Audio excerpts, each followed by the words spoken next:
വയസ്സ്. സ്കൂൾ ഇനി കുറേ ദിവസത്തേക്ക് തുറക്കുകയില്ല. അതുകൊണ്ട് കളിക്കുകയാണ് മുറ്റത്ത്. വെയിൽ പോയി തുടങ്ങി.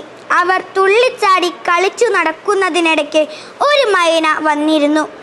ഒരിക്കലും ഒരു പക്ഷി പേടിയില്ലാതെ ഇത്ര അടുത്തു വന്നിരിക്കുന്നത് കുട്ടൻ കണ്ടിട്ടില്ല. അവന് തോന്നി പതുക്കെ അടുത്തു ചെന്നാൽ അതിനെ കയ്യിലെടുക്കാമെന്ന്. എന്നാൽ ആ മൈന ഒരു സൂത്രക്കാരനായിരുന്നു. കുട്ടൻ തൊട്ടോ തൊട്ടില്ല എന്ന് വന്നപ്പോൾ മനുഷ്യൻ ചിരിക്കുന്ന സ്വരത്തിൽ ആ മൈന ഒച്ചയുണ്ടാക്കിക്കൊണ്ട് മുറ്റത്തിൻ്റെ വടക്കേ അരികിൽ നിന്നിരുന്ന മാവിൻ്റെ കൊമ്പത്ത് പറന്നു മടങ്ങി വന്നത് തൻ്റെ പ്രിയപ്പെട്ട തെറ്റാലിയുമായിട്ടാണ്.